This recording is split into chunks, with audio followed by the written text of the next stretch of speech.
आइए फ्रेंड्स, आपको पोलिनोमियल से रिगार्डिंग कुछ इम्पोर्टेंट क्वेश्चंस लेकर के आए हुए हैं।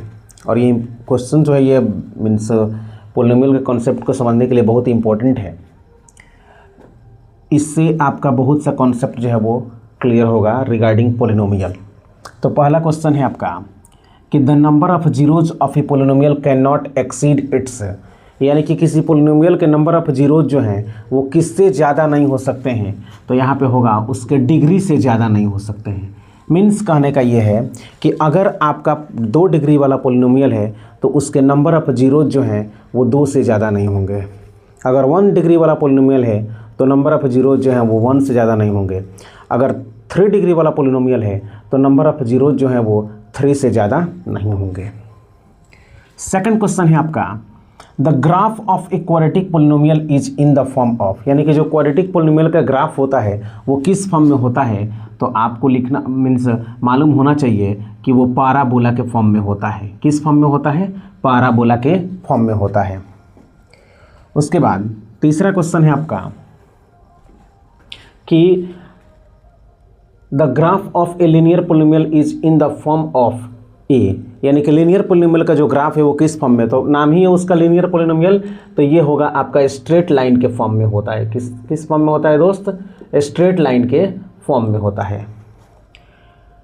फोर्थ क्वेश्चन है minimum number of real zeros of A quadratic polynomial is, यानी कि क्वाड्रेटिक पोलिनोमियल के कम से कम जीरोज कितने होंगे। तो आपको ये चीज़ मालूम होना चाहिए कि अधिक से अधिक तो 2 होंगे। क्वाड्रेटिक पोलिनोमियल है तो 2 डिग्री वाला पोलिनोमियल है तो अधिक से अधिक इसके 2 जीरोज होंगे। लेकिन मिनिमम पूछ रहा है कम से कम कितने होंगे, तो कम से कम रियल जीरोज जो हैं वो 0 भी हो सकते हैं। मीन्स 1 भी नहीं होगा। क्यों?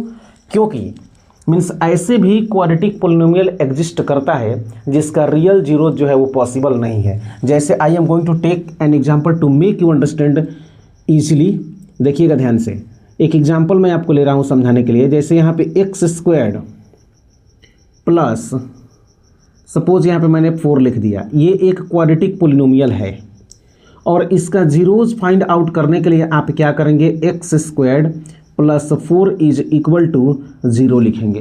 क्लियर? उसके बाद आप यहाँ से x² इज इक्वल टू क्या लिखिएगा, -4 लिखिएगा। एक बात बताओ दोस्त कि यहाँ पे इसका LHS और RHS देखिए, x के किसी भी वैल्यू के लिए x के जगह पर आप कोई भी रियल नंबर लिखेंगे, whether it may be negative, whether it may be positive, whether it may be non negative non positive, कोई भी वैल्यू लिखिएगा तो उसका स्क्वायर करने के बाद रिजल्ट कभी भी नेगेटिव नहीं होगा। समझ में आ रही है बात? कोई x का ऐसा कोई वैल्यू नहीं है जिसका स्क्वायर करने के बाद रिजल्ट क्या मिले, नेगेटिव मिले। तो ये एक क्वाड्रेटिक इक्वेशन है, बट इसके नंबर ऑफ रियल जीरोज पूछेंगे तो बोलिएगा कि 1 भी नहीं है। नंबर ऑफ रियल जीरोज इसके एग्जिस्ट ही नहीं करते हैं। तो इस तरह के क्वेश्चन के लिए लिखते हैं नो रियल सोल्यूशन। क्या लिखते हैं दोस्त? No real solution. कभी भी ऐसा अगर क्वेश्चन मिले तो उसको लिखिएगा नो रियल सोल्यूशन। जैसे x² प्लस 2 है इज इक्वल टू 0, तो आप क्या लिखिएगा, x² इज इक्वल टू -2। तो x का कोई ऐसा वैल्यू है जिसका पावर आप 2 करें तो रिजल्ट नेगेटिव आए? नहीं है। तो इस तरह से इसका भी क्या होगा, no real solution. Means real zero जिसके पॉसिबल नहीं है। ठीक है, तो ये एक ऐसा क्वाड्रेटिक इक्वेशन है जिसके नंबर ऑफ जीरोज कितने हैं, 0 हैं। 1 भी नहीं है, 1 भी रियल जीरो जिसके पॉसिबल नहीं है। क्लियर हुआ ये चीज़? ये बहुत इंपॉर्टेंट चीज़ है। आइए फिफ्थ क्वेश्चन है आपका the degree of a constant polynomial is. Constant polynomial का डिग्री क्या होता है? तो सबसे पहले आपको ये जानना होगा कि कांस्टेंट पोलिनोमियल होता क्या है। तो जितने भी रियल नंबर हैं वो सब कांस्टेंट पोलिनोमियल हो जाएंगे। उसमें 0 जो है वो 0 भी एक कांस्टेंट है, बट इसकी डिग्री और 0 को छोड़ करके जितने भी नॉन जीरो कांस्टेंट हैं उसका डिग्री दोनों अलग अलग होता है। इसलिए पोलिनोमियल में इन दोनों को अलग अलग रखा गया है। 0 को 0 पोलिनोमियल और 0 को छोड़ करके बाकी जितने भी रियल नंबर हैं उनको क्या कहा जाता है, मीन्स उनको कांस्टेंट पोलिनोमियल। तो कांस्टेंट पोलिनोमियल का जो डिग्री होता है दोस्त वो होता है आपका 0। कैसे एक्सप्लेन कर देते हैं इसको भी। जैसे मान लीजिए कि आप कोई भी कांस्टेंट ले लीजिए, सपोज मैंने 3 ले लिया, तो इस 3 को मीन्स मेंटेन रखते हुए और आपको यहाँ वेरिएबल लिखना है, ठीक है। इस 3 को मेंटेन रखते हुए आपको यहाँ वेरिएबल देना है और वेरिएबल का पावर आप कितना लिखेंगे कि फिर ये रिजल्ट जो है ये कैलकुलेट होकर के कितना आ जाए, 3 ही आ जाए, क्योंकि ओरिजिनल क्या है, 3 है। तो आप x का पावर जब 0 लिखेंगे तो x एक नॉन जीरो रियल नंबर है और उसका पावर जब आप 0 करेंगे तो उसका वैल्यू क्या हो जाएगा, 1। तो 3 × 1 = क्या हो जाएगा, 3। तो यहाँ पे x का पावर कितना होना पड़ेगा, 0, क्योंकि वेरिएबल का जो पावर होता है, वेरिएबल का जो पावर होता है उसी को ना देख करके आप डिग्री बताते हैं। तो यहाँ पे वेरिएबल का मैक्सिमम पावर कितना हो सकता है, 0 हो सकता है। तो जो वेरिएबल का मैक्सिमम पावर होता है वही डिग्री होता है।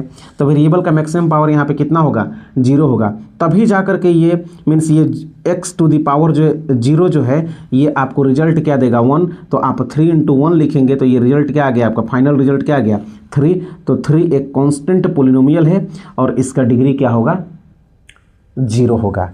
अब मान लीजिए कि 5/6 कोई पूछ दे कि 5/6 एक कांस्टेंट पोलिनोमियल है कि नहीं, तो ये भी है और इसका डिग्री क्या होगा, 0। तो नॉन जीरो को छोड़ करके बाकी जितने भी रियल नंबर्स हैं उनका अगर मीन्स उनको अगर पूछे कि मीन्स ये कांस्टेंट पोलिनोमियल है कि नहीं, तो वो कांस्टेंट पोलिनोमियल है और उसका डिग्री क्या होगा, 0 होगा। क्लियर है।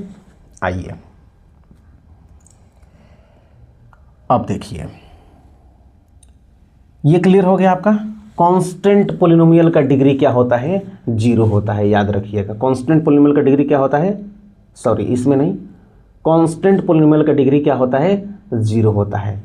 अब आई बात the degree of A zero polynomial, means zero polynomial का डिग्री क्या होता है।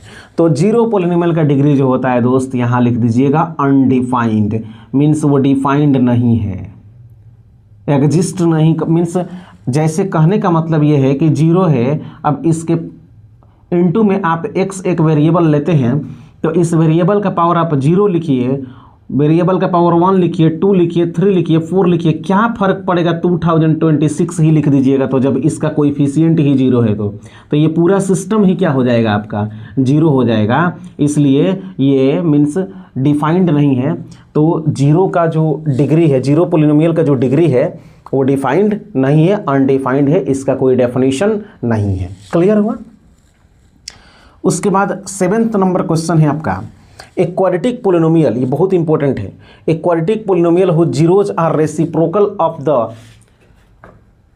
The zeros of a given polynomial, यानी कि एक क्वाड्रेटिक पोलिनोमियल है जो दिया नहीं गया है, वो पोलिनोमियल नहीं दिया गया है और बोला जा रहा है कि उस क्वाड्रेटिक पोलिनोमियल के जो जीरोज हैं वो एक दूसरे दिए गए क्वाड्रेटिक पोलिनोमियल के जीरोज के क्या हैं, रेसिप्रोकल हैं। मीन्स एक पोलिनोमियल के जो जीरोज हैं वो दूसरे पोलिनोमियल के, मीन्स जो दिया गया है पोलिनोमियल, उस पोलिनोमियल के जीरोज के क्या हैं, रेसिप्रोकल हैं। तो अब कह रहा है कि तो वो पोलिनोमियल को आप कैसे फाइंड आउट कर सकते हैं, तो पोलिनोमियल कैसे फाइंड आउट करेंगे, बात समझ में आ रही है कि नहीं। क्वेश्चन है एक quadratic polynomial whose zeros are reciprocal of the zeros of a given polynomial, यानी कि एक क्वाड्रेटिक पोलिनोमियल है, वो मालूम नहीं है ये कौन सा है, केवल उसके जीरोज के बारे में इंफॉर्मेशन है कि उस पोलिनोमियल के जो जीरोज हैं वो एक दिए गए पोलिनोमियल के जीरोज के क्या हैं, रेसिप्रोकल हैं। तो फिर उस पोलिनोमियल को कैसे प्राप्त कर सकते हैं, तो यहाँ पे आप फिल करेंगे कि given quadratic polynomial can be obtained by interchanging, यहाँ देखिएगा, यहाँ आइएगा, obtained by interchanging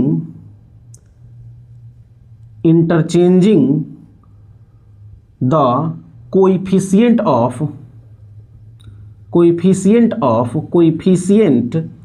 of x squared and constant